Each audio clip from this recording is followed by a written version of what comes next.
اعوذ باللہ من الشیطان الرجیم بسم اللہ الرحمن الرحیم السلام علیکم ورحمۃ اللہ وبرکاتہ۔ ہم اکثر کہتے ہیں کہ اللہ کی ذات کن فیکون ذات ہے۔ اس کا مطلب یہ ہے کہ اللہ کہتا ہے کن ہو جا اور فیکون ہو جاتا ہے۔ ویسے تو احادیث کے اندر جو صلاۃ الحاجات کی نماز ہے اس کے بارے میں یہ کہا جاتا ہے کہ 2 رکعت نماز نفل ادا کی جائے اور پھر اس کے بعد ایک خاص دعا بتائی گئی ہے۔ اس دعا کو مانگو اور اللہ تعالیٰ سے اپنی حاجت طلب کرو۔ لیکن اس ویڈیو میں جو قضاء حاجت کی نماز ہم آپ کو بتا رہے ہیں، آپ جیسے ہی اس نماز کو جس قسم کی جائز حاجت کے لیے پڑھیں گے آپ کی وہ جائز حاجت پوری ہو جائے گی۔ یہ نماز آپ نے کیسے ادا کرنی ہے اور اس کا مکمل طریقہ کار کیا ہے، یہ سب ہم آپ کو آج کی اس ویڈیو میں ڈیٹیل سے بتائیں گے۔ اگر آپ ہمارے چینل پر نئے ہیں اور اگر آپ نے ابھی تک ہمارا چینل سبسکرائب نہیں کیا تو ابھی ہمارے چینل کو سبسکرائب کر لیں اور ساتھ ہی لگے بیل کے بٹن کو بھی پریس کر دیں۔ پیارے دوستوں، اللہ تعالیٰ کے سوا کوئی نہیں ہے جو انسان کی حاجت کو رفع کر سکے۔ دنیا کے اندر جتنے بھی مذاہب ہیں ان سب میں کوئی آگ کو پوچھتا ہے، کوئی پتھروں کو پوچھتا ہے، کوئی ستاروں کو پوچھتا ہے۔ الغرض جس چیز کو بھی پوچھ کر اپنی حاجت مانگتا ہے اس کی حاجت پوری اللہ تعالیٰ ہی کرتا ہے۔ خالق و مالک اور رازق تو اللہ تعالیٰ ہی کی ذات ہے، اس کا ہر چیز پر تصرف ہے۔ اس لیے ہمیں چاہیے کہ جو بھی حاجت ہو اسی سے مانگی جائے۔ دوستوں، حدیث شریف میں تو یہ بھی آیا کہ اگر تمہارے جوتے کا تسمہ بھی ٹوٹے تو اللہ تعالیٰ سے مانگو، اور فرمایا کہ نماز کے ذریعے اللہ تعالیٰ سے مانگو، انشاءاللہ تعالیٰ اللہ پاک آپ کو ضرور عطا فرمائے گا۔ پیارے دوستوں، ہم آپ کو اس ویڈیو میں اللہ تعالیٰ سے مانگنے کا ایک بہت ہی مجرب عمل بتا رہے ہیں جو صلاۃ الحاجات کی ایک آزمودہ قسم ہے، جسے نماز کن فیکون بھی کہتے ہیں۔ اس بارے میں یہ بھی آتا ہے کہ ہر اسلامی ماہ کے پہلے ہفتے میں شب جمعہ سے یہ عمل شروع کیا جائے اور 7 روز تک اس عمل کو کیا جائے۔ لیکن اگر آپ یہ اہتمام نہیں کر سکتے اور اگر آپ سے ہر ماہ کا پہلا ہفتہ مس ہو جاتا ہے تو پریشانی کی بات نہیں، آپ اس نماز کو کسی بھی جمعے کی رات کو کر سکتے ہیں۔ اور بعض اکابرین نے تو اس کو 7 روز تک بلا ناغہ پڑھنے کی تاکید کی ہے، جبکہ بعض اکابرین کے نزدیک آپ نے اس نماز کو صرف جمعے کے شب میں ادا کرنا ہے، اور شب جمعہ سے مراد جمعرات کا دن گزر جانے کے بعد جو رات آئے اسے شب جمعہ کہتے ہیں۔ کہ اگر آپ اس نماز کو مکمل یقین کے ساتھ پڑھیں گے تو انشاءاللہ تعالیٰ آپ کو 7 دن تک پڑھنے کی نوبت ہی نہیں آئے گی۔ اگر آپ اس نماز کو ایک بار پڑھیں گے تو اللہ پاک آپ کی حاجت کو پورا فرما دیں گے۔ بس ضرورت اس امر کی ہے کہ آپ اس عمل کو سچی دل اور مکمل یقین کے ساتھ پڑھیں۔ انشاءاللہ تعالیٰ سجدے سے سر اٹھانے سے پہلے ہی اللہ تعالیٰ آپ کی حاجت کو پورا فرما دیں گے۔ اس لیے کامل یقین اور نہایت عاجزی اور انکساری کے ساتھ اور ادب و احترام کے ساتھ دعا مانگیں۔ انشاءاللہ تعالیٰ اگر آپ قرض دار ہیں تو اللہ پاک آپ کا قرض اپنا خزانہ غیب سے ادا کرنے کی اسباب بنا دیں گے۔ اگر کوئی فقیر و مفلس ہے تو اللہ پاک اسے غنی و مالدار بنا دیں گے۔ اگر بے اولاد ہیں تو اللہ پاک اسے اولاد نرینہ عطا فرمائیں گے۔ اگر بیمار ہیں تو اللہ پاک اپنی رحمت سے صحت بخشیں گے۔ اگر کوئی گنہگار ہیں اور بخشش کے طلبگار ہے تو اللہ پاک اپنے فضل و کرم سے اس کے تمام صغیرہ و کبیرہ گناہوں کو معاف فرما دیں گے۔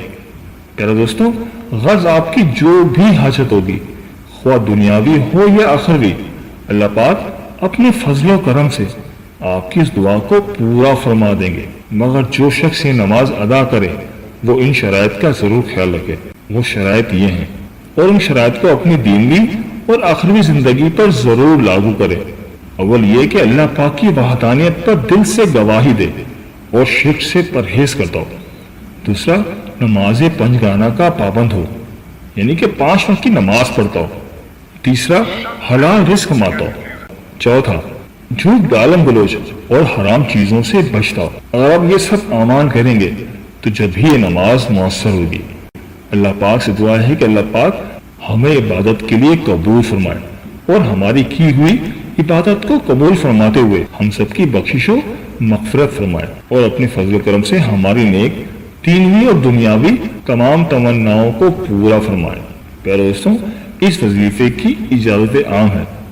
جو شخص چاہے اس وظیفے کو کر سکتا ہے۔ انشاءاللہ تعالی اس وظیفے کو کرنے کے بعد آپ کی جو بھی نیک حاجت ہوگی، جو بھی نیک تمنا ہوگی، یا اگر آپ کسی اہم ترین کام میں کامیابی چاہتے ہیں، یا کسی مشکل سے خلاصی چاہتے ہیں، یا کسی بیماری سے نجات چاہتے ہیں، یا شادی کے مسئلے پر پریشان ہیں، یا کسی کاروباری رکاوٹ کا شکار ہے، الغرض آپ کا کسی بھی قسم کا کوئی مسئلہ ہے، کسی بھی قسم کی کوئی حاجت ہے، اللہ پاک کی فضل و کرم سے وہ ضرور پوری ہوگی۔ دوستوں، اس نماز کو آپ نے کیسے ادا کرنا ہے، وظیفے کا طریقہ کار نوٹ فرما لیں، اگر ممکن ہو تو کسی ڈائری یا کسی پیپر پر نوٹ کر لیں۔ دوستوں، اس نماز کی نیت کیسے کرنی ہے، نماز کی ہر رکعت میں آپ نے کیا پڑھنا ہے اور نماز کے بعد کیا پڑھنا ہے، دوستوں نوٹ فرما لیں کہ شب جمعہ کو عمل سے پہلے غسل کریں، پاک صاف کپڑوں کا جوڑا پہنیں۔ جب آپ کو مکمل طہارت کا یقین ہو تو آپ کو نماز میں یکسوئی اور سکون حاصل ہوتا ہے۔ یاد رہے کہ آپ نے یہ نماز عشاء کی نماز کے بعد پڑھنی ہے، اس لیے آپ نماز سے پہلے بھی غسل کر سکتے ہیں، اور اگر آپ نے یہ نماز عشاء کے بعد کچھ وقت کے بعد پڑھنی ہے تو پھر آپ عشاء کی نماز کے بعد بھی غسل کر سکتے ہیں۔ غسل کر کے پاک صاف کپڑے پہن کر آپ نے 4 رکعت نوافل صلاۃ الحاجات کے پڑھنے۔ نوافل کو ادا کرنے کا طریقہ کار نوٹ کر لیں۔ طریقہ یہ ہے کہ ان 4 رکعت نوافل کو اس طرح سے ادا کرنا ہے کہ پہلی رکعت میں سورہ فاتحہ کے بعد سورہ مومن کی آیت نمبر 44 فَآفَا وَضُو امری الاللہ ان اللہ بصیر بالعباد 100 مرتبہ پڑھیے اور رکعت مکمل کیجیے۔ دوسری رکعت میں سورہ فاتحہ کے بعد سورہ سحر کی آیت نمبر 13 نصر من اللہ و فتح قریب 100 مرتبہ پڑھیں اور رکعت مکمل کریں۔ تیسری رکعت میں سورہ فاتحہ کے بعد سورہ شعراء آیت نمبر 53 الاللہ تسیر الامور الاللہ تسیر الامور 100 مرتبہ پڑھیں اور رکعت مکمل کریں۔ چوتھی رکعت میں سورہ فاتحہ کے بعد سورہ فتح کی آیت نمبر 1 ان فتحنا لکا فتح مبین ان فتحنا لکا فتح مبین 100 مرتبہ پڑھیں اور رکعت مکمل کریں۔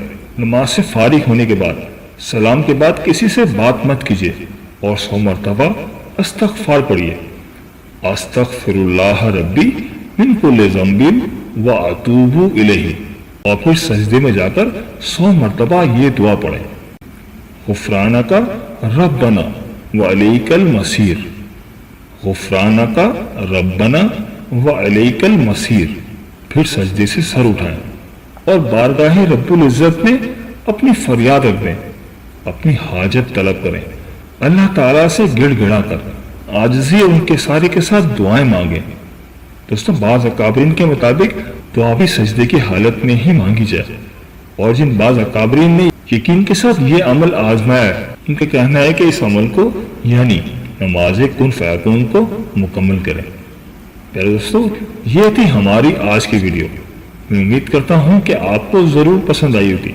اگر ویڈیو پسند آئی ہے تو ویڈیو کو لائک کر دیں اور اس ویڈیو کو اپنے دوستوں اور رشتہ داروں کے ساتھ صدقہ جاریہ کی نیت سے لازمی شیئر کریں، کیونکہ اچھی بات پھیلانا تو صدقہ جاریہ ہے اور آپ کو بھی صدقے کا ثواب مل جائے گا۔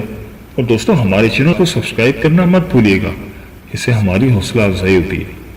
ویڈیو کے بارے میں بھی اپنی قیمتی رائے کا اظہار ضرور کیجیے گا، مجھے آپ کے کمنٹس کا انتظار رہے گا۔ اگر آپ ہم سے کسی وظیفے کے متعلق جاننا چاہتے ہیں تو مجھے کمنٹ کر کے ضرور بتائیے گا۔ ملتے ہیں ایک نئی ویڈیو کے ساتھ، ایک نئے وظیفے کے ساتھ۔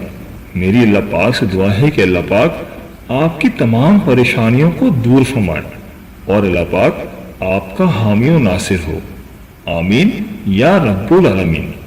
اللہ حافظ۔